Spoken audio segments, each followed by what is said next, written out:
More than 100,000 people gathering to march in central London, a sea of flags. Britain is in an unstable state. There are no political parties that represent the majority of people. At the march this weekend to unite the kingdom, there are, of course, patriotic folk who will be affiliated with the right, who will be condemned as racists for celebrating and campaigning for a degree, a modicum of control in their country. There were also counter-protesters, as is always the case these days, who claim that these folks have no right to protest and that they have the right to protest. I'm sure they're not making that claim, but that they're lacking in decency and compassion. We sent reporters actually there, my mate Joe. He went to report on the matter. What's interesting about this is that whether it's the people that are affiliated with nationalism and patriotism or the people that are affiliated with the rights of migrants, and by the way, of course, as a Christian, being compassionate to vulnerable people is, well, there's nothing more important that you can be doing, actually, other than loving God. And from love of God, this love of the vulnerable, the poor, the broken will flow naturally and organically. But though there were many divisions that day, and blessedly very little violence, as I understand, one thing unites the protesters on both sides. Neither of them like Keir Starmer. Keir Starmer's a wanker! Keir Starmer's a wanker! No one's got anything good to say about the current government of the United Kingdom. What does that mean? What does it mean when such opposing views are aligned on one matter only? You can't trust the government. I think it means that change is coming. Change is inevitable. I'm not sure how that will play out. Firstly, let's have a look at a bit of rare balanced coverage from the mainstream media, which I've seen on X has been subsequently removed from the mainstream broadcaster's website. This is a very respected and esteemed British broadcaster called Sir Trevor Phillips talking about those marches. It's quite possible that the person most taken aback by the huge turnout at yesterday's Unite the Kingdom demonstration was its organiser, the hard-right activist known as Tommy Robinson. 150,000 people crammed into central London, most carrying national flags, the Union Jack, the Cross of St George, even the Scottish saltire. The numbers is one of the disputed aspects. Some people say there were as many as 3 million people in attendance. I don't know what barometer or metrics one would use to establish the numbers, but I do know that the establishment would be terrified of this seeming like a massive movement rather than an extreme movement. I suppose you can only use the word extreme if there is an agreement on what is not extreme. So calling everyone extremist all the time means that power is normal. That's the first thing power has to do. It has to convince you that it's not even a position, it's kind of nature. Well, naturally, this is how the world is run, and people that oppose that are extremists, extreme right, extreme left, extreme whatever, as long as they are not legitimately in a position to, as equals, participate in a conversation. They're sort of marginal, peripheral figures by definition. If there's 3 million people there, 150,000 is an enormous number. Remember that during COVID, the marches that took place, they always underreported the number of people that were attending. There was the complication that you shouldn't be on COVID marches, but you could be on marches for other issues, specifically, for example, Black Lives Matter. That was a really confusing and revealing time. So how many people were at that march? Let me know in the comments in the chat if you attended. Protesting about immigration, about free speech, and about the decline of Christianity. There was some fearsome rhetoric, including from Elon Musk, who called for the overthrow of the British government. Why is that fearsome? When democracy doesn't work, when elections don't work, when whoever you vote for, you end up with the same politicians, why is it extremist to ask, demand, request, suggest the overthrow of the government? That's in fact, isn't that kind of the duty of people? If you find yourself governed by unresponsive, irresponsible, and likely corrupted institutions, populated by corrupted individuals, isn't overthrowing the government a natural position? Why is the hegemony of the government absolute? Why is revolution not a viable solution? Why is it not the only solution? These are all genuine questions. At the margins, there was some hooliganism. But I think that for those who oppose Robinson and his ilk, the most alarming aspect of the event was just how normal the vast majority of the marches were. This is the aspect of Trevor Phillips's reporting that most interests me. His refusal to, or his willingness at least, to not engage in dehumanising language, to talk about it normally and somewhat openly. I spent an hour or two amongst them, and my own impression was that they were mostly the sort of people you'd meet in a country pub or in half-time queue for the loo at football or at a concert. I've been to a football match, and I've been to a concert, and I once went to a country pub. People there, they were patriots, they had flags. One man was wearing a welly boot. He offered me a pint. These are the very people that made up that march. In a way, as a person that's worked in media for a long time, in cities like London, there is a lot of cultural stratification. You may be a bit cheek by jowl on a tube or on a bus or as you walk down a sidewalk briefly, but in general, culture has become passed off. And my country, the United Kingdom, is a class-ridden nation. The first time I saw something like this was when there were rural protests in the UK when they imposed a hunting ban. Back then, I was a vegan and a bit of a lefty, so I was kind of against it. But I had family members that lived in more rural parts of Essex than me that attended those countryside marches. And I started to realise that actually what was happening is that the ruptures were appearing in the assumption that one urban centralised government should be in control of a whole nation. Even in a much smaller country like mine, the UK, smaller population, smaller landmass, it's clear that you can no longer legitimise centralised authority to that degree because there's so much variation. People want to live in different ways. People in rural areas have different interests from people in urbanised areas. The only reason to centralise and corral all that power into Westminster or Washington DC is because it grants you the opportunity for massive exploitation, enormous deals with military industrial complex, enormous deals with big pharma. The whole system is self-sustaining. People say it was irresponsible of Elon Musk to say that. It's because if Elon Musk says to make it like it's impactful, influential, and could even actually happen. We're noticing and observing new power emerging now. For example, this whole march is only happening because Elon Musk allows Tommy Robinson to be on X and repost his content, meaning someone that would have been jailed, marginalised, and forgotten is now in an extraordinary position of having this incredible impact.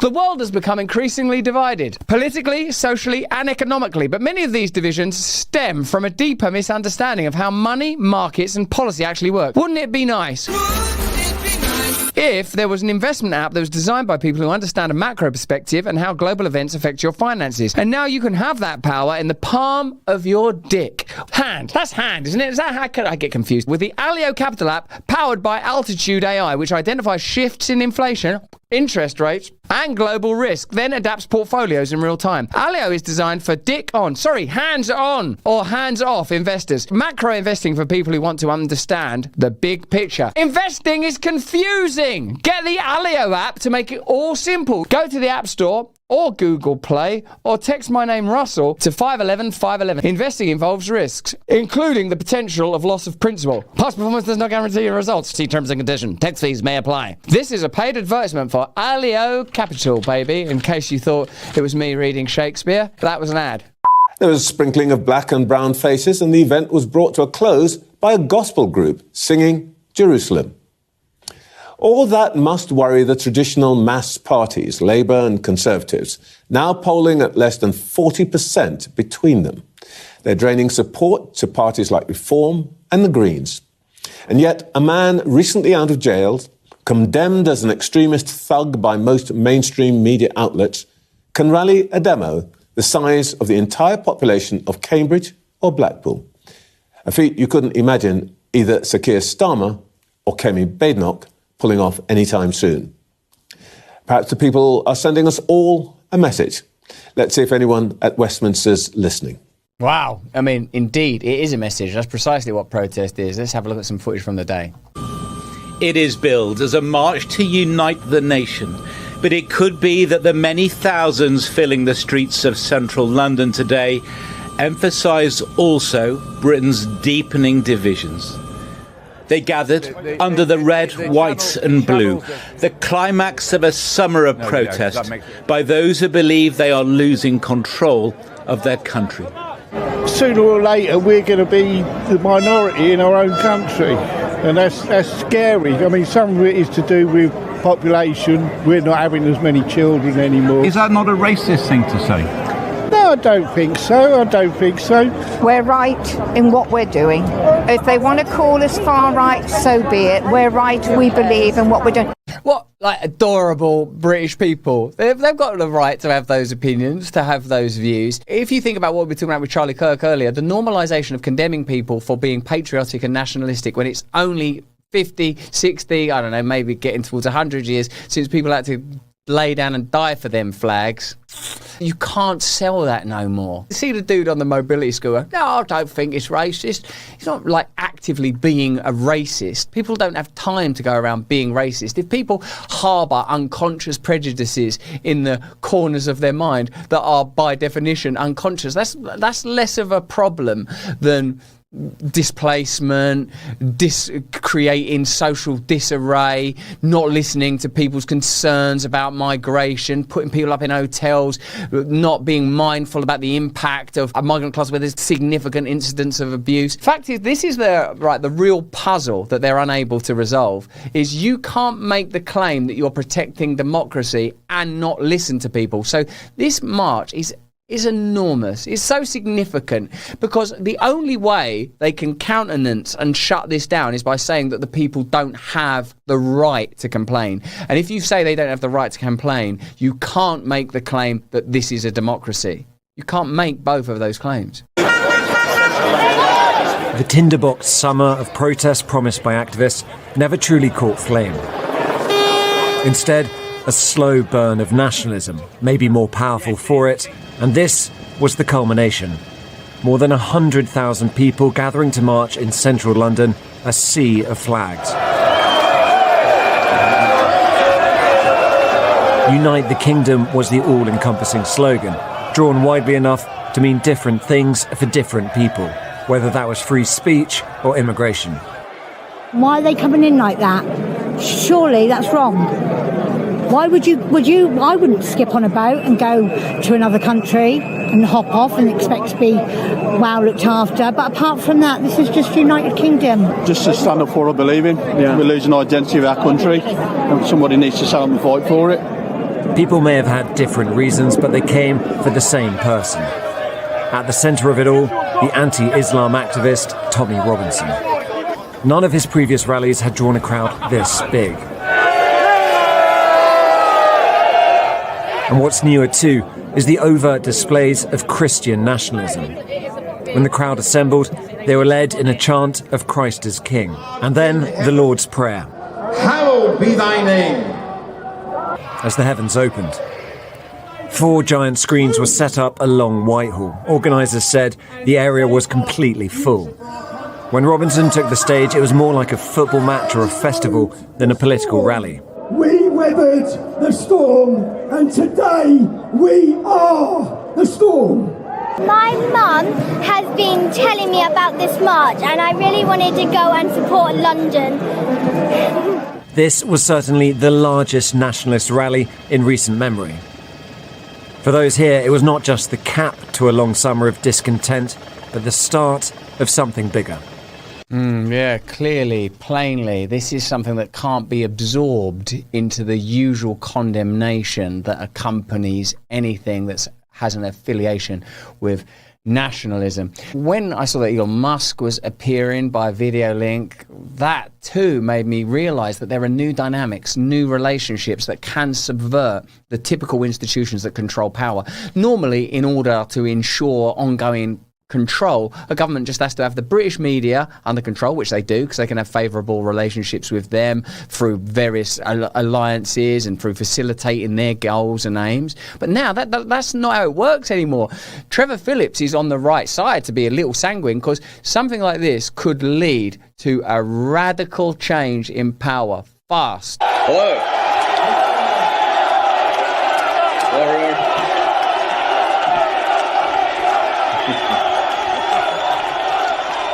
Congratulations.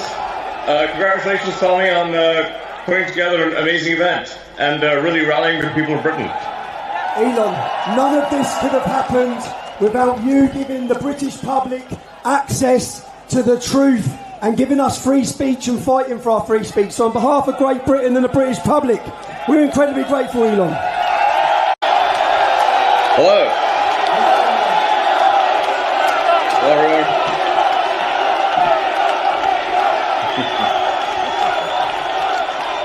Congratulations. Congratulations, Tommy, on putting together an amazing event and really rallying the people of Britain. Elon, none of this could have happened without you giving the British public access to the truth and giving us free speech and fighting for our free speech. So on behalf of Great Britain and the British public, we're incredibly grateful, Elon. You're most welcome.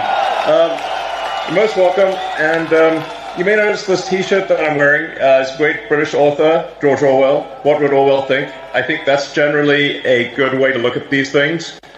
He would want freedom of speech. He would want the people to know what's real. He'd want the people to fight against government oppression and fight for the truth and fight for the future of Britain.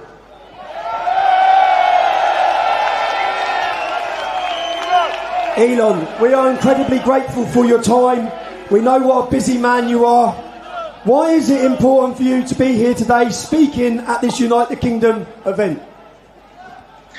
Well, I'm of primarily British heritage, British ancestry. I want Britain to be greater than it ever has been. I want Britain to remain Britain.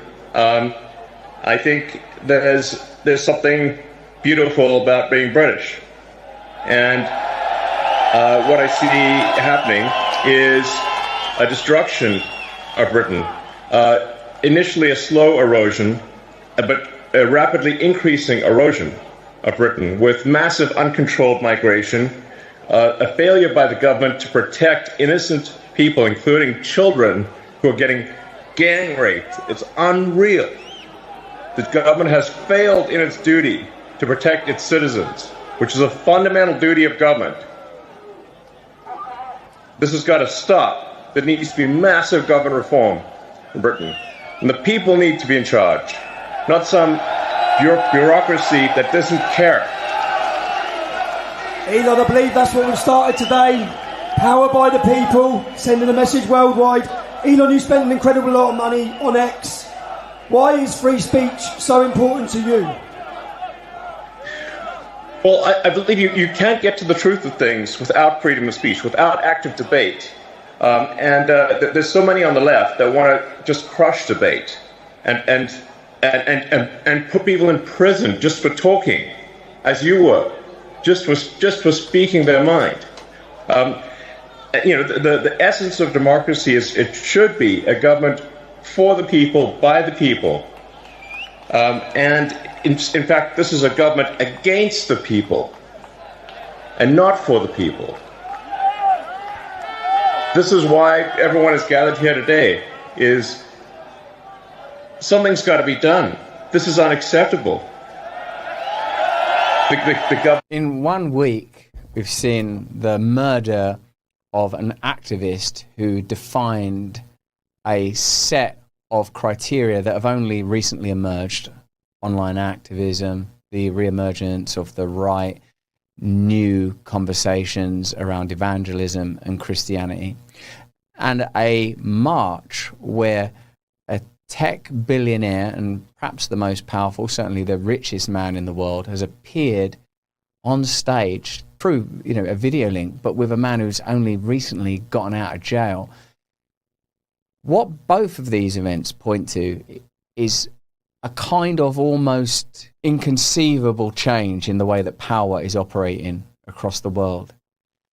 I reckon what we'll see now is old forms of power trying to reassert and control the energy around these movements. Re-emergent nationalism, which is essentially a kind of a rejection of this kind of progressivism that was in ascendancy for the last 20 years. That behind a mask of compassion and kindness, what was actually happening was mass centralization, a kind of condemnation of ordinary people, ordinary native people, which was really notable in your country right up to the election of Trump and has been submerged almost right up to this point in my country, the UK. Again, it's impossible to see how this will play out. But what's really fascinating about it, in this moment, we're not talking about the normal exchange of the baton of power between two central and not significantly different political parties. We're talking about something seismic. Real change can only, of course, come from outside of these institutions of power. If the change is generated within the institutions themselves, you know it will be subject to the priority of ensuring systemic maintenance. The system itself won't do anything to disrupt itself. Media has already been radically changed and has had to pivot and alter and radically reevaluate itself. And even something as seemingly insignificant as Trevor Phillips being balanced on Sky News about that event, that's amazing. Also, like seeing JD Vance turn up on Rumble to participate in the eulogies and reflections on the death of Charlie Kirk. The parts are moving really, really, really fast. And I would say that all temporal things shift and shatter and fall apart. Whether you're an atheist, materialist or a believer, you can't deny that. You can't deny the reality of your own death. We can't rely anymore on human resources. Whether it's someone as evidently powerful as Elon Musk, who has vast resources and incredible influence, or someone with a kind of extraordinarily novel, unlikely and anomalous power like Tommy Robinson, or this kind of caricature of American power that is Donald Trump. Everyone's just passing through. The thing that heartens me most about both of these two events, and which in the past I would have had no kind of affiliation or affinity with. Remember, I dressed up as Osama bin Laden on September the 12th, 2001, because really what I was most interested in is establishments falling apart. I'm not really a conservative person. I'm not really a person who believes in allowing systemic and establishment power to continue to wield control over ordinary people. That's not where I'm coming from at all. I actually am quite disruptive. I really believe in revolution. But the rebellion against God is something that we've all conducted and participated in ourselves. And that rebellion, for me, is over. But that might augur the biggest rebellion there's ever been, the return to God's kingdom. It's very, very heartening and encouraging to see people talking about Christ so openly in the wake of Charlie Kirk's death. And it's encouraging to see such a strong, explicit Christian presence at these events, because through him we access eternity. All else, people are people, broken and corrupt. They'll let you down. I'll let you down. Everyone's going to let you down. The people you love most in the world can only fail you eventually. But there is one who has all power. May you find him now. His presence in these events shows me, suggests to me at least, that something is happening. God is moving in this. So while we're going to see a lot more vitriol and people exploiting this for their own ends and people looking for ways to hate one another and double down on the old idea, to me it seems like something new is happening, and it could be the most significant thing. Perhaps it's that. Perhaps the most significant thing conceivable is upon us now.